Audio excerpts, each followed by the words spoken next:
Healthy Rebel Radio is sponsored by the Healthy Rebel app. 300 plus secretly healthy, delicious, mouth-watering dessert and treat recipes made with all-natural, whole food ingredients. Now available for download on the App Store and Google Play. Find out more details at healthyrebel.com.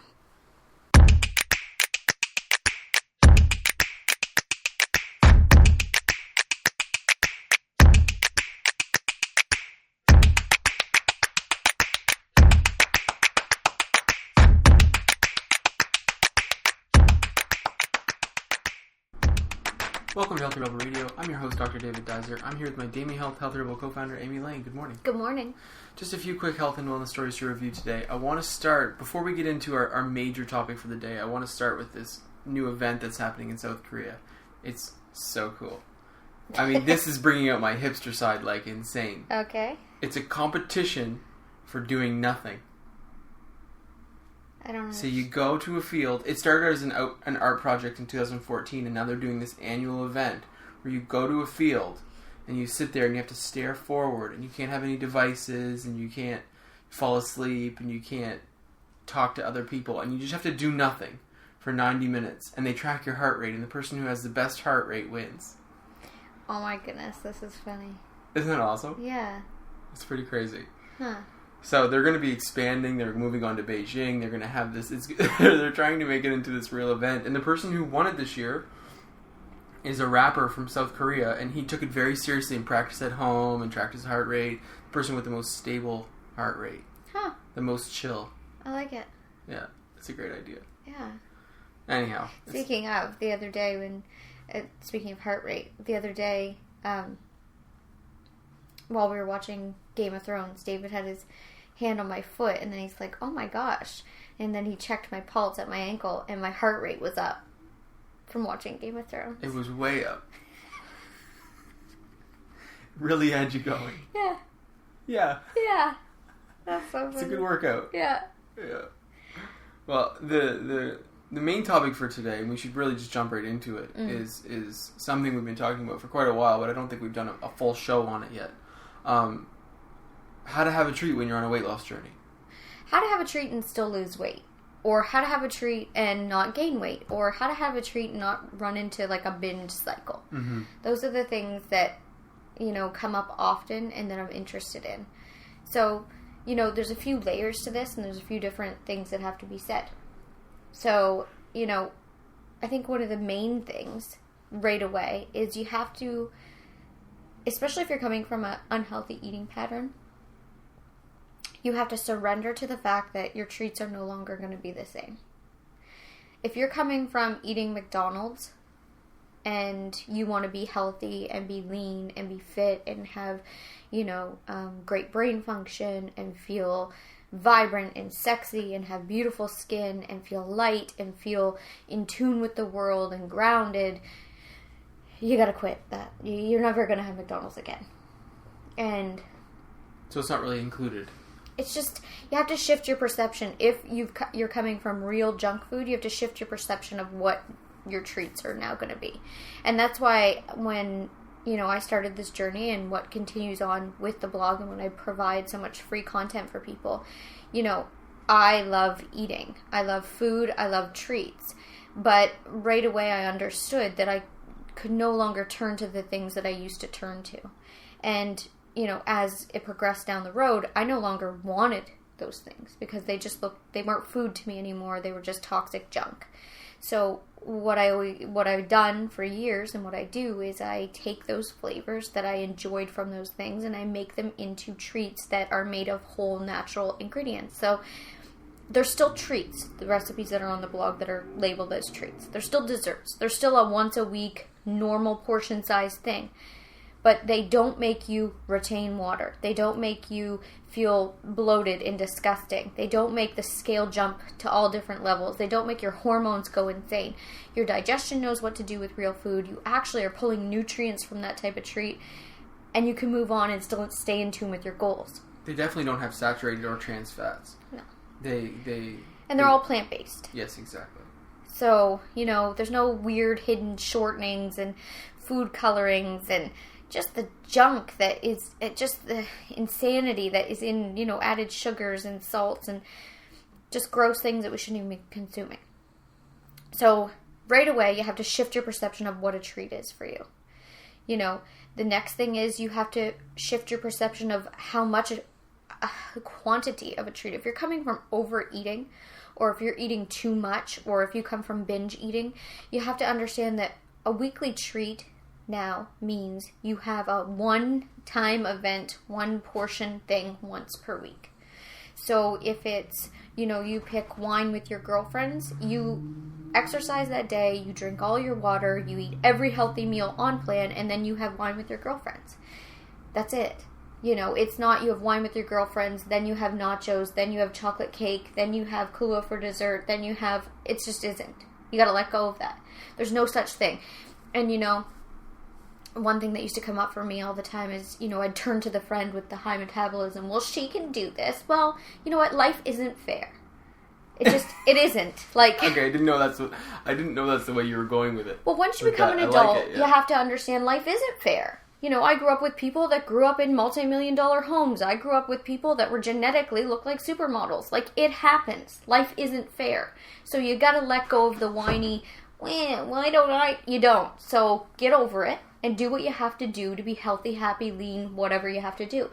So for me, you know, even as a younger person, I couldn't get away with as much as what, you know, the person next to me. And that's just life. Like, get over it. Like, it's okay. Like, you're not a victim of anything.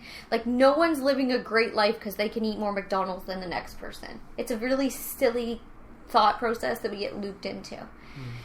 So surrendering to what a normal treat size is. And the, you know, the thing I would say in there is when you're switching from like a binge eating or a compulsive eating mindset to quote unquote normal, right? There's certain things you have to take out for a certain amount of time. So for me, when I was switching over, I had to completely eliminate refined sugar, and I had to completely eliminate things like peanut butter, chocolate, things of that nature, because they were triggers for me and I couldn't control them. If I had a treat, even if I had a jar of peanut butter in my house, I would abuse it. So I understood, and I got out in front of myself, and I can't control these things. I'd have an out of control time, and then I would just, you know, say to David basically like, look, I'm trying to heal from this. I really have these goals in mind. I want to get to a certain place. Right now I can't have these in our house. Can you support me in this? And of course, if someone loves you, they're going to say, sure. I mean, it's really not that big of a sacrifice. So I had to keep those things completely out of my house, and then I couldn't have them as a treat for a while. You know, now to this, like now, none of those things are an issue. You know, David constantly has his dark chocolate treats in the freezer. He has his peanut butter in the fridge, whatever. I never think of those things or never would abuse them. And you can heal from those types of patterns. They do heal. But you have to detox, and you have to reset your mindset and also reset your physical reactions to things. Right? So that's a tip I would give there. Yeah, just on the note for size of treats, I mean, this is from the male perspective and the male side of things. So many of us are used to being athletes as kids and thinking that dessert is like half a pie. Yeah. I mean, that was my dessert as a child. Half a pie. But then before that, you would also have like wings and then like beer. Or like 2 plates of turkey dinner or whatever. And then like your dessert is half a pie, and you think, oh, as an adult, if I want a treat, I can like go get a blueberry pie and then like cut it in half and then eat half of it. And no, it's not the same. Your metabolism has now changed. You're not working out for 2 hours a day.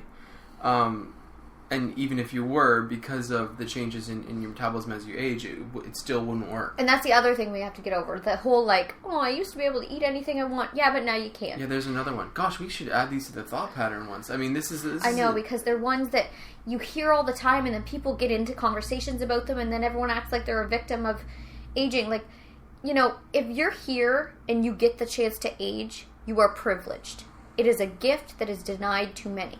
And it shouldn't be sought or looked at as anything but. Because the opposite of aging is dying. It's a gift. No, we don't have metabolisms like we did when we were 10. Who cares? You know? Yeah, exactly. No, I like that mindset. I think that mindset is really important to have. But it's because you've been through things. I mean, a lot of people haven't been through things, but then once you go through them, you start to realize and become more grateful and all these types of things.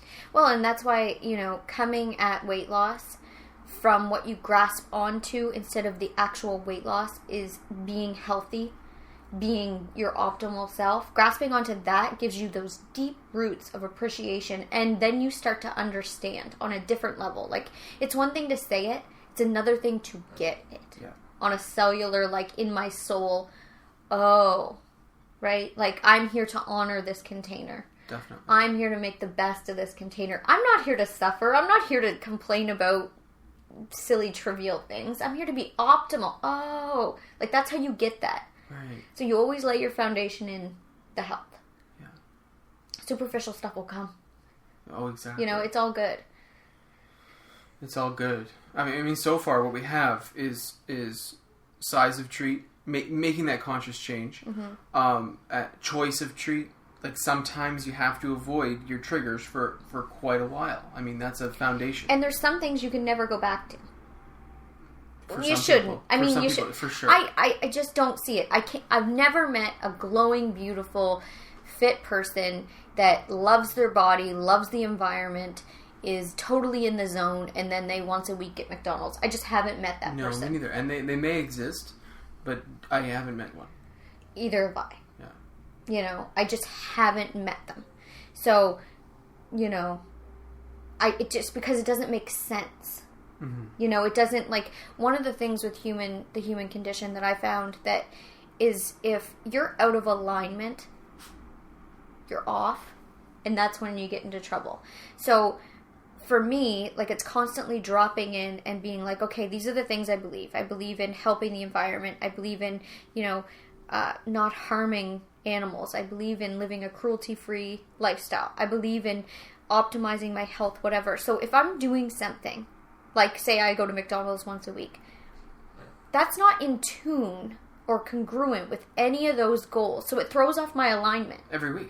It doesn't make sense, right? So it would show up in another way. It would show up with an inconsistency. It would show up as an insincerity. It would show up as something inside that's just bugging me and I can't put my finger on it. Because what it is it's inconsistent with the true nature of who you really are. So the clearer you are on who you are, what you represent, what you think, and then specifically only taking actions that are consistent with that, the clearer and the more natural and the lighter you flow into life. That's what I've found to be really true. Oh, yeah. I mean, you can see how it's applicable in other situations as well. I mean, it rings true to me.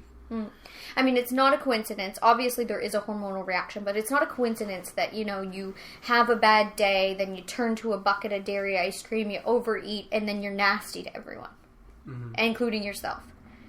Yeah. Aside from, like, the breakouts and the physical digestive problems and the bloat and you feel like crap. There's two things happening. There's the actual physical, hormonal, chemical stuff happening that you're hurting your body, and you feel like crap.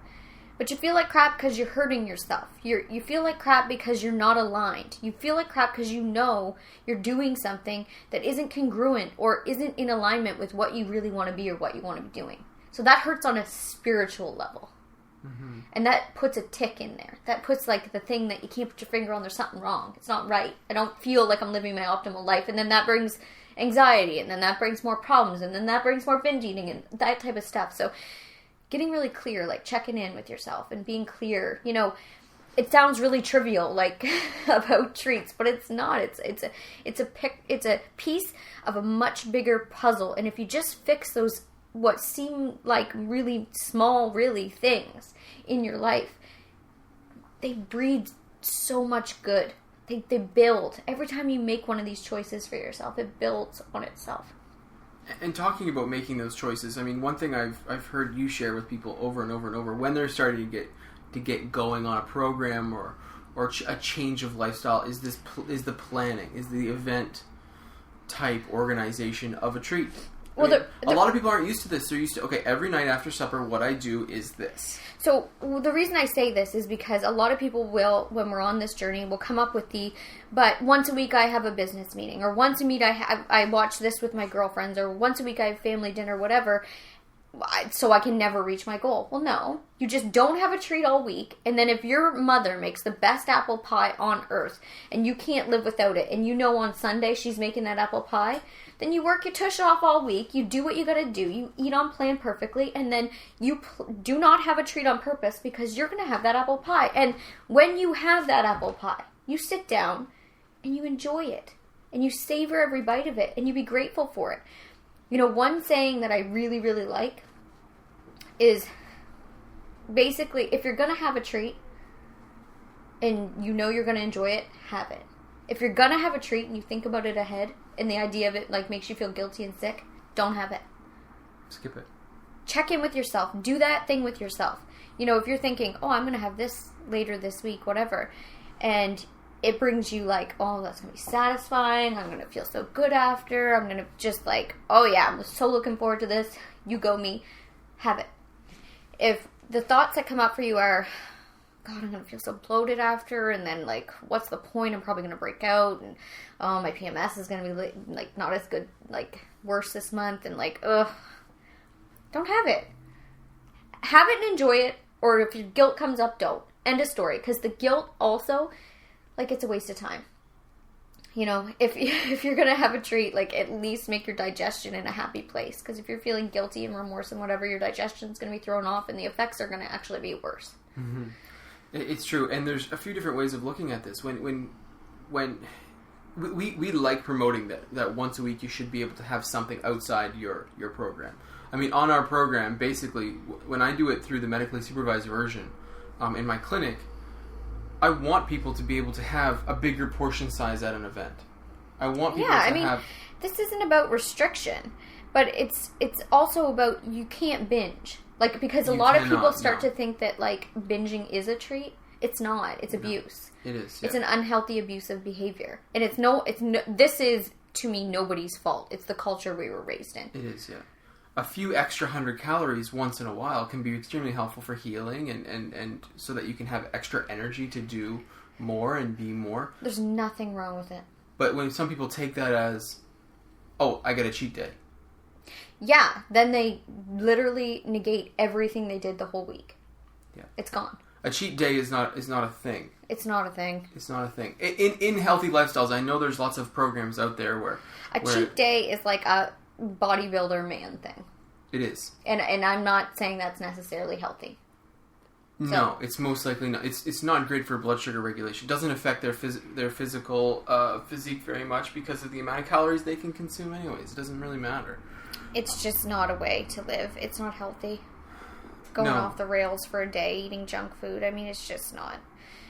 No, and mentally, there's got to be major challenges mentally. Like, we're not even talking about guilt, but talking about then jumping back onto program and the amount of stress that would cause. So I know for me that would be insane. Yeah, I mean, it's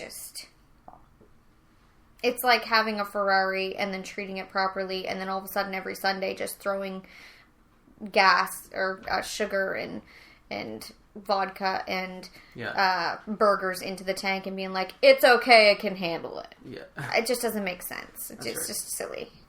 So when it comes to you specifically, where do you turn first for your treats? Like, what is it that you like specifically? Well, I mean, this has been a weird situation for me because since I've been pregnant, I have, like, dramatically decreased any extra treats that I have. Yeah, it's been the opposite of what is normally expected. Well, what I was, like, this is why I'm doing the huge podcast on myths, because, I mean, I was told, like, this is your time, eat the things you want, you're going to have crazy cravings, you're going to be waking your husband up in the middle of the night and telling him, go get me this. None of those things have happened, and the treats that I have had over the last almost 7 months now, I've had, I think, 5 things. You know? Wow. Yeah, I know. It's weird. It is weird. I mean, because it's not normal. But I think part of it is, before I got pregnant, I got to the point where I just felt so satisfied in my everyday life that if I wasn't, like, really wanting something, I just didn't have it. So where we were is once a week I would have drinks. Like, either when we watched, like, a program or, like, we would plan something. Yes. So once a week I would have, which I really like, vodka. with sparkling water and a squeeze of lime. That's what I was into. So I'd have 3 or 4 drinks, and that was my treat for the week. That's just where I was. Mm-hmm. And I was really satisfied. I didn't feel restricted. I mean, it's weird. And I mean, this is just how it was going. And then coming into pregnancy since then, I've, once I was craving sweet potato chips. So I went out and got baked sweet potato chips. That was one thing. I've been craving, like, things like the idea of ice cream. So I've been just making them. Mm-hmm. Blended strawberries and bananas. Usually that's enough. Oh, it is. Like, I mean, it's delicious. And, like a couple months ago, I was really craving, like, something bad. Quote, unquote. So I made the mint Oreo fudge brownies. Right. Oh, frig. Those were delicious. And, like, I made them with, like, nuts, which I find very satisfying, with the cocoa powder. And then I used, like, a date base, so it was just, like, thick, fudgy. And then I did That's another thing that you do, is you'll put like love, or you'll put like energy into the treat, which a lot of people don't do. A lot of people go for the quick fix. And oftentimes when you have to make it yourself, it's just like, okay, that's enough. Yeah. Or it's more rewarding, or it's whatever. Well, I do find that. I do find that being in the kitchen and being creative and making these things, like, I can just have a little, and I just feel very satisfied. But also when you use these whole natural food ingredients that actually have nutrients in these things, you're eating them and your brain sensors are going off. So cravings are being like, ding, ding, ding, yeah, girl, go. But then also your body's actually getting nutrients. So you're actually satisfied after. After a square of like these mint fudge bars, I'm like, oh, this feels good. Now, if you have crap, empty calories, if I went and got real Oreos or whatever, like, not real, but, from the store, like, out of a package. Let's be clear, not real. Yeah. If I went and bought a package of those, okay, so I'd be eating them, so the brain sensors would be like, oh yeah, treat, woo, woo, that'd be all be going off, but your body would be like, getting no nutrients, we need more. We need more. Yeah. Or your blood sugar spikes, and then a half an hour later it plummets, and then you think, oh, I need more of this. I need this, or I need fries, or I need cheese, or I need, and then it just grows and grows and grows, and that's how the unhealthy bubble happens. I just find that eating healthy treats only has positive effects. What I see with yours is that there's often a significant fiber content. Yes. And that fiber content is going to stabilize your blood sugar throughout the next couple hours. Even though you're having something that's delicious, it's not having the same toll that something with zero fiber or empty calories would have on your system. And I never feel gross and bloated after. It's never one of those things where then it's like the guilt bubble. I never wake up the next day and have puffy eyes. No. Where, other things do that. There's no negative, ramifications. So when it comes to, I have to throw this in because I get so many questions about it. When it comes to natural sweetness, in our household we use liquid stevia. Now, we do not like powdered stevia. If you're judging stevia based on the powdered form, it's not something that we enjoy. When you do liquid stevia, you get to choose the dose. You can start with 1 drop. For specific drinks, we each have different dropper amounts. But I will say also a caveat with that is once your tastes start changing, you need less of these things. So if you're going straight from like really using a lot of sugar and then trying to equally satisfy those senses with that equal amount even of liquid stevia, the liquid stevia is going to have an odd taste because it's not something that's supposed to be the main stage. It is just to accentuate a bit of sweetness. Mm-hmm. It like using it, you should always use way less than you think you want, and you should just keep it to a minimum. You should really train yourself that regular fruit is your baseline of sweetness and is very sweet to you. When you make these ice creams, you can figure that out pretty quick. Right. Like, I mean, when I first started, I used to put stevia in these ice creams I make. Mm-hmm. Right? Like, here's the example. Because I was coming off of, like, basically coming off of white sugar and all this hidden sugar in all our foods. We're jacked up. It's like being addicted to a drug. So we're kind of numbed out. We think that this is the normal level of what things should be sweet. So you have to detox off of that. You have to get back to you have to take sugar completely out and get back into a place where your taste buds can heal And you can actually taste what sweetness is. And sweetness, the baseline should be, fruit should be so sweet, it's candy. Yeah. That's when you know you're back to normal. Mm-hmm. And that takes time. It does. So then when you start to use stevia in certain things that you want sweet, like to give some sweetness, you use a couple drops, you stir, you test. You never just go crazy with stevia, because if you use high volumes, it's not equal to sugar. It'll have an odd taste. It'll have a metallic taste. It's not good. No. And the other thing with stevia is we don't use stevia in large amounts. We don't think anything like supplement-wise like that should be used. No. And to your point about sweetness, it's the same thing for fats and salts. Yes. We've reached a point where when we're using healthy fats, we're doing things like avocado, coconut oil, those types of things, and you start to figure out when it's too much fat. Yeah. I mean, especially on the coconut oil front, when we use that, when we do avocado is the perfect amount of fat for me. It's perfect. And on the salt side of things, it's for me specifically, the snack that I really enjoy is mixed nuts. But anything beyond that is way too much. Yeah, you don't add salt to anything. No, I don't. Now, I do add salt to some of my things, but I have extremely low blood pressure, so it's one of those things where I think my body just naturally, I need a little bit of salt. Yeah. Now, I don't buy anything with added salt. No. But I'll put like some Himalayan sea salt on some certain things, and it does just elevate my blood pressure enough that I feel comfortable. Yeah. Well, we've covered a lot here today. I mean, we're talking about how to have a treat. The core component of this is that they comment about the guilty. If you're feeling guilty when you're thinking about this treat, if it's bringing up any negative emotions, then that's a sign that you maybe need to really evaluate it. For sure. And I mean, the things I stick with is once a week, plan ahead, do something you really enjoy, and enjoy the crap right out of it while you're doing it. I think it's really healthy to be able to do this once a week, because it's sustainable for a lifestyle long term. And if you're doing it once a week, there is no reason to feel guilt. Do not feel guilty. Absolutely, it's a waste of time. It's just like, don't bother. Like, it's just, who cares? It's not there. It's not real. Yeah. It's impossible to hold yourself back unless you're trying to have like ripped abs with the veins in them. Then you can't have a treat once a week, and we can get into that. You can't. That's just unless. And if you're following a program from someone who that's the goal of the program, and the idea is you can never have a treat again.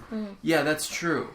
Yeah, that's true. It's just not a way to live. It's not a good way to live in society. It's the people that live like that are the people you see that are like in competitions, fitness competitions, and are like have the dream body, and then you see them 3 months later and they gain 40 to 70 pounds. That's not healthy. It's just not. It's not a way to live. So one rule I really I tell all my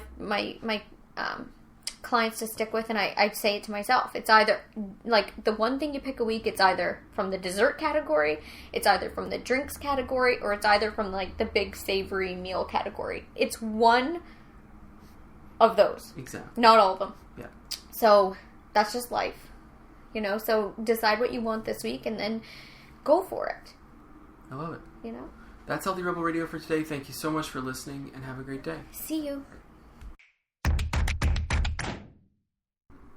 Healthy Rebel Radio is presented by the online health and wellness center, DAMYhealth.com.